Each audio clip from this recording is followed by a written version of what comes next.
Hi guys, welcome to my channel. Monday morning இன்றைக்கி எழுந்ததே late தான். 1 வீக்காக வயிறெல்லாம் புண்ணான மாதிரியே இருந்துச்சு. சரி, தேங்காய் பால் குடிக்கலான்னு ரெடி பண்ணிகிட்டு இருந்தேன். தேங்காய் தண்ணிக்காக கிளாஸ்லாம் ரெடியாக எடுத்து வச்சுருந்தேன். கடைசியில் உடச்சி பார்த்தா கொஞ்சம் கூட தண்ணியே இல்லை. ஒரே கஷ்டமாக போச்சு. சரி, இன்றைக்கி நமக்கு கொடுத்து வச்சது அவ்வளோதான். தேங்காய் மட்டும் கட் பண்ணி மிக்சியில் போட்டு அரைச்சிட்டு தேங்காய் பால் மட்டும் தனியாக எடுத்து அரைச்சி வச்சு ஃப்ரிட்ஜில் ரொம்ப நாளாக லைன் டேட் சிரப் அப்படியே இருந்துச்சு. அதை ஒரு ஸ்பூன் போட்டு நல்லா மிக்ஸ் பண்ணி குடிச்சிட்டேன்.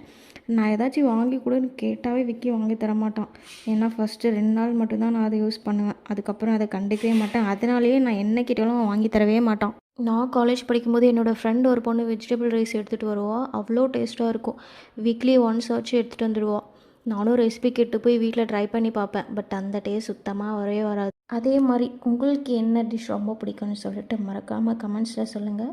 இன்றைக்கி நான் வெஜிடபிள் ரைஸ் தான் பண்ண போகிறேன். அதுக்கு தேவையான திங்ஸ் எல்லாம் நேற்றே வாங்கி வச்சாச்சு. ஃபர்ஸ்ட் வெஜிடபிள் ரைஸ் பண்ணுறதுக்கு குக்கரில் ஆயில் விட்டு பட்டை, லவங்கம், ஏலக்காய், அப்புறம் வெங்காயம் போட்டு நல்லா கோல்டு ப்ரௌன் கலர் வந்ததும் தக்காளி போட்டு வதக்கிக்கணும்.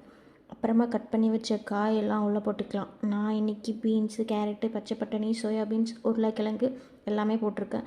நெக்ஸ்ட்டு புதினா, கொத்தமல்லி போட்டு நல்லா வதக்கிட்டு தயிர் 2 ஸ்பூன் போட்டுக்கிறேன். அப்புறம் மஞ்சத்தூள், மிளகாத்தூள், பிரியாணி மசாலா, ரைஸ்க்கு ஏற்ற மாதிரி சால்ட்டு. மசாலா வாசனை போனதுக்கப்புறம் ரைஸ் போட்டுக்கோங்க. நான் இன்றைக்கி 1 கிளாஸ் அரிசி எடுத்திருக்கேன். அதுக்கு 2 கிளாஸ் தண்ணி ஊற்றிட்டு எல்லாத்தையும் நல்லா மிக்ஸ் பண்ணிவிட்டு குக்கர் மூடி போட்டு 3 விசில் விட்டுக்கலாம். எனக்கு உருளைக்கிழங்குனா ரொம்ப பிடிக்கும். அதனாலேயே எந்த சாப்பாடு பண்ணாலுமே உருளைக்கிழங்கு அதிகமாக சேர்த்துப்பேன்.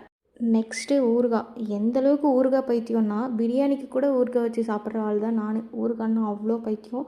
சின்ன வயசுலேருந்தே நான் போடுற ட்ரெஸ் எல்லாமே அம்மா தான் ஸ்டிச் பண்ணுவாங்க. என்னையும் சொல்லிகிட்டே இருப்பாங்க.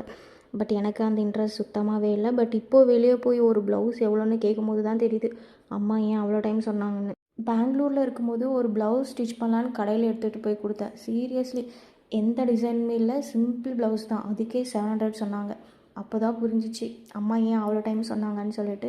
அதுக்காகவே இதுக்கப்புறமா எப்படியாச்சும் நம்மளே ப்ளவுஸ் ஸ்டிச் பண்ண கற்றுக்கணுன்னு சொல்லிட்டு அம்மாவும் காலையில் 6 மணிக்கு கடைக்கு போயிட்டாங்கன்னா நைட்டு 10 மணிக்கு தான் வருவாங்க. அதனால அவங்களுக்கும் இப்போல்லாம் ப்ளவுஸ் தைக்கிறதுக்கு டைமே இருக்கிறதில்ல. சரி, வீட்டில் மிஷின் சும்மா தானே இருக்குது, நம்மளாச்சும் கற்றுக்கலான்னு சொல்லிட்டு அம்மாக்கிட்ட சொல்லிவிட்டு எடுத்துகிட்டு வந்தேன். அதுக்கு அம்மா என்ன சொன்னாங்க தெரியுமா? ஏண்டி 10-20 வருஷமாக வீட்லேயே தான் மிஷின் இருந்துச்சு, அப்போல்லாம் கற்றுக்காதவ இப்போ கற்றுக்க போறியா? அவங்க அப்படி சொன்னதுக்காகவே சீக்கிரமாக நம்மளும் ப்ளவுஸ் தைச்சி காட்டணும்னு சொல்லிட்டு ஒரு வெறியோடு இருக்கேன். கூடிய சீக்கிரம் அதுக்கான வீடியோவும் போடுறேன். மறக்காமல் ஃபாலோ பண்ணிக்கோ. சாப்பிட்டு முடிச்சுட்டு எண்ணெய் வச்சாச்சு. ஒரு 2 ஹவர்ஸ் கழிச்சிட்டு குளிக்கணும். ஸ்கூல் காலேஜ் படிக்கும் போதெல்லாம் எனக்கு ரொம்ப நீளமாக முடி இருக்கும். ஃப்ரெண்ட்ஸ் எல்லாம் கேட்பாங்க, தலைக்கு என்ன யூஸ் பண்ணுற, என்ன ஷாம்பு யூஸ் பண்ணுற, எனக்கும் ஏதாச்சும் டிப்ஸ் கொடு அப்படின்னு சொல்லிட்டு கேட்பாங்க. சத்தியமாக நான் அப்போ எல்லாம் எதுவுமே யூஸ் பண்ண மாட்டேன். எனக்கு அவ்வளோ லாங்காக இருந்துச்சு. இப்போது நான் தலைக்கு எதோ யூஸ் பண்ணுறேன். ஆனால் முடி வளரவே மாட்டேங்குது. இருக்கிற முடிவும் என்னால் காப்பாற்ற முடியல. குளித்து முடிச்சுட்டு கீழே விளையாடுறதுக்கு போயிட்டோம். ஃபஸ்ட்டு நாங்கள் அம்மா வீட்டில் தான் இருந்தோம். அப்போ புஜ்ஜி எப்போவுமே தெருவிலே தான் விளையாடிட்டுருப்பான். பசங்கள்லாம் அப்போ நிறைய இருப்பாங்க. அதனால் வெளியவே தான் விளையாடிட்டுருப்பான். வீட்டுக்குள்ளேயே வரமாட்டான். இப்போது வீடு ஷூட் பண்ணதுக்கப்புறமா வெளியே விடுறதே இல்லை. ரூம்குள்ளேயே தான் இருப்பான். அதனாலேயே இப்போல்லாம் ஈவினிங்கில் கொஞ்சம் நேரமாச்சு வெளியே கூட்டு வந்து விளையாட விடுவோம். அதுக்கப்புறம் ஒரு 7 மணி ஆனதுக்கப்புறமா கடைக்கு கூப்பிட்டு போயிடுவேங்க. அங்கே கொஞ்சம் நேரம் அப்பா அம்மா கூட விளையாடிட்டு இருப்பான். அப்படியே வர்றவங்க போகிறவங்களெல்லாம் பார்த்துட்டு வண்டிங்களெல்லாம் பார்த்துட்டு இருப்பான். இன்றைக்கி இப்படி தான் போச்சு. இது என்னோடய ஃபர்ஸ்ட் வீடியோ. ஸோ மறக்காமல் எப்படி இருந்துச்சுன்னு கமெண்ட் பண்ணுங்கள்.